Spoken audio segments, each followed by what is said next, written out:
Be honest with yourself for a second. When you get into bed tonight, where will your phone be? On the nightstand, screen down but within reach? Under your pillow? Actually in your hand right now as you watch this? And if someone told you that you had to leave it in another room, not forever, just for tonight, what would that feel like? For a lot of people, the honest answer is uncomfortable, maybe even a little anxious, like something is missing, like you forgot to lock the front door. You know intellectually that you don't need it. You know the emails can wait, the notifications will still be there in the morning, that no catastrophe is going to unfold between 11 p.m. and 7 a.m. that genuinely requires your immediate attention. You know all of that. And still, the phone stays. Most people write this off as a bad habit, a modern laziness, a failure of willpower that could be fixed if you just tried a little harder. But that explanation, while satisfying in its simplicity, misses almost everything interesting about what's actually going on. Because the psychology underneath this behavior is far more layered, far more human, and, once you understand it, far more forgiving than "you just need more discipline." So let's talk about what's really happening. Think of your mind at bedtime like an airplane trying to land. The plane has been in the air all day, processing, reacting, managing, deciding, and now it needs to descend. Touch down, go still. But what if the runway keeps moving? What if every time the wheels get close to the ground, something pulls the nose back up?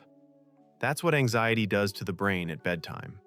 And for a significant number of people who can't sleep without their phone, the phone isn't actually the problem. It's the solution, however imperfect, to a problem that was already there. The problem is a nervous system that hasn't learned how to deactivate on its own. When you lie down in a dark, quiet room with nothing to do, your brain doesn't automatically switch to rest mode. For many people, it switches to processing mode. The unfinished thoughts of the day resurface. The conversation you had that you're not sure landed well. The thing you forgot to do. The vague background hum of worry that's always there but gets drowned out during the day by noise and busyness. Suddenly, at 11 p.m., there's no noise, there's no busyness, and the thoughts rush in like water filling a vacuum. The phone interrupts that. It gives the brain something external to follow, a video, a scroll, a story, so that the internal noise quiets down, not because it's been resolved, but because it's been redirected. The phone is functioning, psychologically speaking, as a regulator, a way to manage a nervous system that doesn't know how to manage itself in stillness. But there's a second layer here, and it's neurochemical, and this one is a bit harder to hear. Your phone is, by design, one of the most effective dopamine delivery systems ever created. Every notification, every like, every new post, every unexpected piece of content, each one triggers a small release of dopamine. And what dopamine does, among other things, is create wanting. Not satisfaction, wanting. The more you get, the more you seek. It's the same mechanism that makes gambling addictive, not the winning, but the unpredictability of the reward.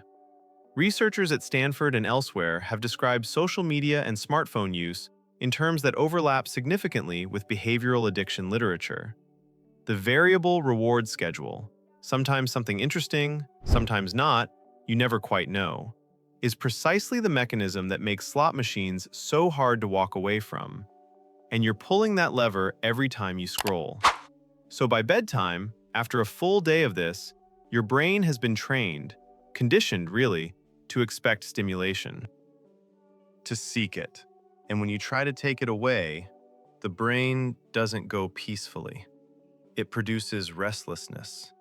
It produces what feels like boredom, but is actually something closer to withdrawal.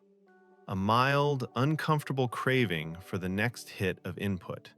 And the phone, sitting right there on the nightstand, is the easiest way to make that feeling stop. This is not a moral failing. This is neuroscience. Your brain is doing exactly what it was trained to do. Here's the part that almost never gets talked about, And I think it might be the most important part.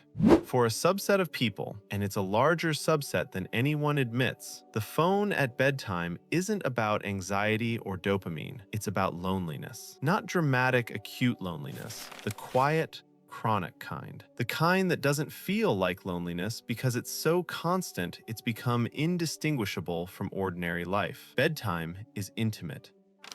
It's the moment when the performance of the day ends and you're left alone with yourself, in the dark, with no audience and no role to play. For people who are lonely, who lack close connection, who feel unseen or unattached, who've been going through the motions of social life without the substance of it, that moment can be genuinely painful. Not dramatically so, just quietly, persistently uncomfortable. The phone fills that. It simulates presence. It gives you voices, faces, other people's stories, a sense of being adjacent to the world even when you're physically alone. British psychologist John Cacioppo, who spent decades studying loneliness, found that chronic loneliness activates the brain's threat detection system. It literally registers as danger. And one of the ways the threatened brain self-soothes is by seeking social signal. Any social signal, even a parasocial one, even a stranger's Instagram story viewed at midnight. So if you've ever found yourself scrolling at 1 a.m. through content you don't even particularly care about, half asleep, unable to stop, there's a good chance your brain wasn't looking for entertainment. It was looking for company. There's one more layer, and this one is more philosophical than neurological. Bear with me. We live in an era where identity has become increasingly external. Who you are is, in part, constituted by your digital presence, your posts, your responses, your inbox, your feeds. For many people, especially younger adults who've grown up in this environment, the phone isn't just a device. It's where a significant portion of their social self lives. Their relationships, their humor, their opinions, their community. All of it mediated through that screen. Putting the phone in another room at night isn't just an inconvenience. On some level, it can feel like putting part of yourself away. Like going offline isn't just logging off, it's becoming temporarily less real, less connected to the web of relationships and responses that tell you, moment to moment, that you exist and matter. That sounds dramatic, but the psychology backs it up. Research on self-continuity and digital identity suggests that for many people, the boundary between self and device has become genuinely blurred. Not in a science fiction way, in a very human way. The same way people 100 years ago might have felt undressed without their watch, or uncomfortable without their letters and journals nearby. The phone has become a transitional object, a comfort item. Like a child's blanket, it's not really about the object itself, it's about what it represents: safety, connection, continuity. So if you can't sleep without your phone, here's what I want you to take away. Not guilt, not a to-do list of habits to overhaul overnight. Just this. Your behavior makes sense. It is a rational response to a combination of anxiety, conditioned neurochemistry, loneliness, and the architecture of modern identity. None of those things are character flaws. They are very human responses to a very unusual environment, one that none of us were designed for, and all of us are navigating without a manual. Understanding why you do something is always the first real step toward changing it. Not because knowledge automatically dissolves habit, but because it changes your relationship to it. Instead of fighting yourself, you can get curious. Instead of, why can't I just stop? You can ask, what is this actually solving for me? And once you know what it's solving, you can start to think about whether there are other ways to solve it. Ways that don't cost you sleep. Here's the thing about the dark and the quiet. They ask something of you that the rest of the day never does.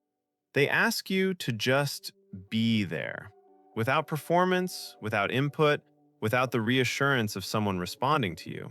Just you, in the silence, with whatever's actually going on inside.